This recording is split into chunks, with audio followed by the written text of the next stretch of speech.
Alright guys, welcome to another video. It is a Thursday down here at the Archerfield Drift Park.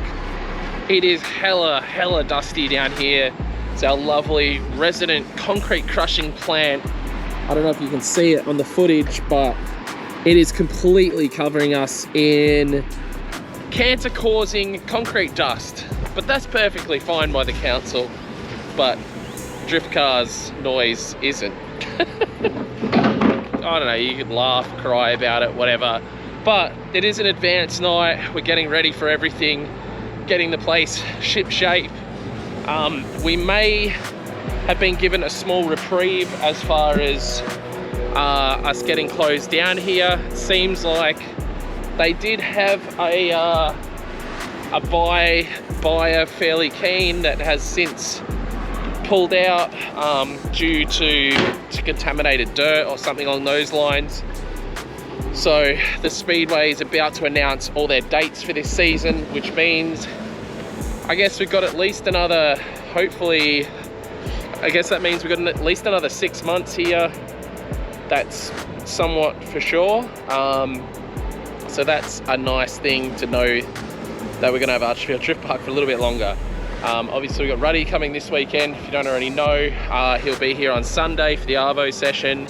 He's literally coming off the plane. I'll pick him up and bring him straight down to the drift park, and he'll probably be jumping in between my 370Z and the AU House AU Falcon as well. They're gonna lend us a car that he can use while he's here to have a thrash in. Otherwise, getting ready for a rad night. Enjoy it with us. This is just like a weekly occurrence for us when I'm in the country, because I haven't been in the country a lot lately. So yeah, let's do it. Let's have a rad night.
It's been a few days since I picked up the camera. Just been super busy organising everything at home, trying to get ready for Chris Rudnick coming into town, aka Raisa Miata. Unfortunately, as all of you know that do watch Chris, he's sort of known for his disasters, and keeping in line with his disasters, of course, he's missed his flight to Australia due to some visa things. Nothing necessarily he did wrong. The airline actually told him to get the wrong visa. They told him to get this crazy visa that allows him to travel to Australia for like 12 months. The guy's coming here for 20-something days. All he needed to get was an ETA visa, which is like a 15-minute thing. So they didn't allow him to fly, so now he's hectically trying to find another flight to Australia. He will be here for our big event on the 13th no matter what. Just he's going to miss out on a few days here that we had some pretty crazy stuff lined up for. Just going to have to compact those crazy things into the shorter time he's going to be here. Definitely a lot of rad stuff happening. If you see there, I don't know if you'll see on the camera there, because I'm not using my GoPro, because on top of everything else I left my GoPro in a friend's car. But I have the left-hand drive S14, guys. If you don't know about that one, it's my friend Gobash's. He's from Abu Dhabi. I found a left-hand drive chassis here in Australia, which is super rare to have a left-hand drive. Like, I can't think of another single left-hand drive S chassis in the country that's a genuine left-hand drive. So super duper rare. I got hold of the shell and hit up my mate from Abu Dhabi, who was super keen to build the car. We then bought an r32 and built this whole pretty freaking cool car, which is on the trailer behind me. But when he did come out to Australia, we did like, honestly, probably 12 days non-stop of drifting. So the car did sustain some damage. So we're actually taking it down to a place called Loco Customs right now. And we're going to get this thing cleaned right up and looking minty again. I'm still chasing a S14A front bumper, but everything else will be minty. I'll show you guys when we get to the shop. We'll pull this thing off the trailer and take a look. Alright, if you haven't seen it on the channel, guys, this is an S14 RB25 powered. I think it made around 400 to 450 wheel. Sounds super rad. That's actually a really cool little build. I think it's a Hulltech ECU, full caged out. That's kind of why we're here.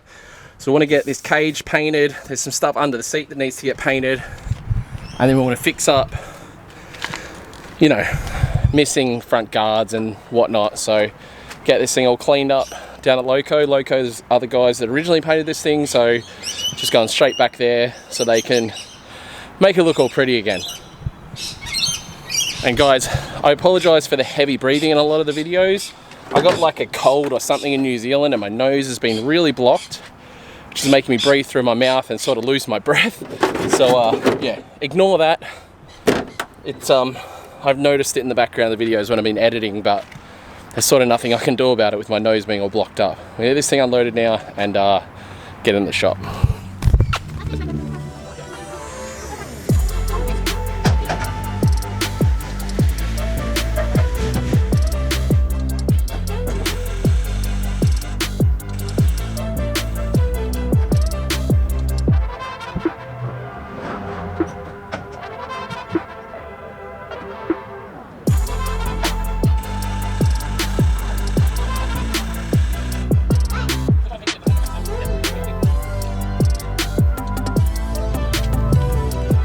Just my luck.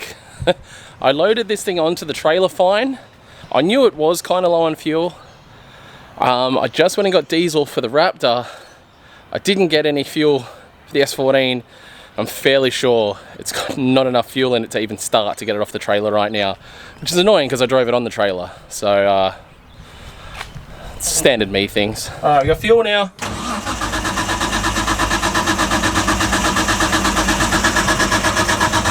Come on.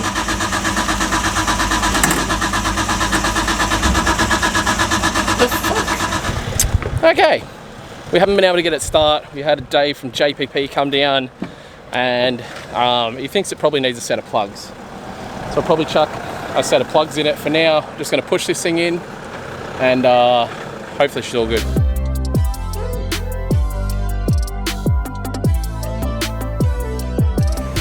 Alright, we've finally got everything I needed to do for the most part done. Come down to the track. The boys are going nuts down here, getting all the Nico drop all sorted out. The islands, everything's getting all schmicko down here at the track, which I'm super appreciative of. Thank you, mate. Oh. All I have to do is give him. All I have to do is give him hugs, and he'll come down here. So perfect machinery for hugs. I like it. But yeah, he's down here getting. Him and the boys are down here. Cowboys getting the whippersnipping done. Cheers, boys. So yeah, we got a bunch of the guys down here just getting some stuff done. I've been doing rubbish dump trips. Finally disconnected the trailer for the day. Gonna go home see the fam, but been a lot going on and it's just like, yeah, but what I wanted to do in this video is sort of show you guys some of the things that's going on with the R32, because as you guys know, she was very much on her last legs at D1NZ and the boys have wasted absolutely no time in getting to work on that car. So let's jump into some of the clips from that. Yeah.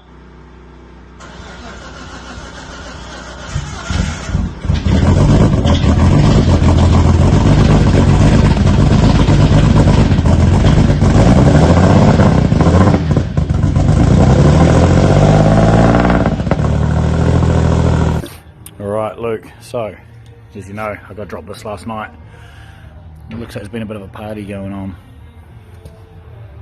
so I figured out what's happened. And the only thing that's caused it is, if we have a look in the cylinder head, valve guides are there, valve guides are gone, valve guides are gone, The rest of them are there. So cylinders 2 and 3 broke off the valve guide, the end of the valve guides, and they broke up. Went through into the cylinder. Had a bit of a party with the old pistons, and that's what the noise was. And that's why it would have happened at idle as well, you know. A little bit sort of dropped down. They would have had enough time to fall through the valve. You got to remember, we kind of expected that this wasn't going to last forever doing what we were doing. It's completely stock. It just had a metal gasket and studs, and we were spinning it to 8400. So we full well knew that we had enough valve float to unsink the Titanic. Something was going to give eventually, and yeah, that's all it was. Broke the valve guides and they fell through the engine. So yeah, we'll fix this up with some forged rods and pistons and some aftermarket valve springs and some new valves, and you can carry on sending.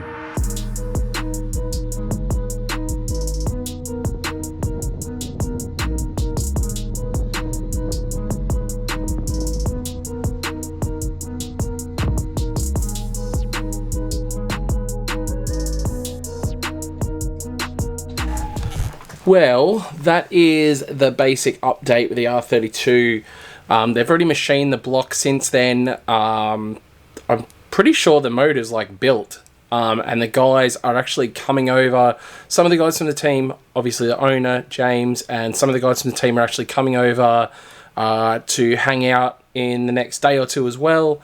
And there is a heap of stuff going on that I can't wait to show you guys. And obviously Rudnick lands in about 8 hours time, so there is going to be heaps and heaps of stuff going on. If you're not already subscribe, and we'll see you guys hopefully tomorrow. Peace out. See you tomorrow.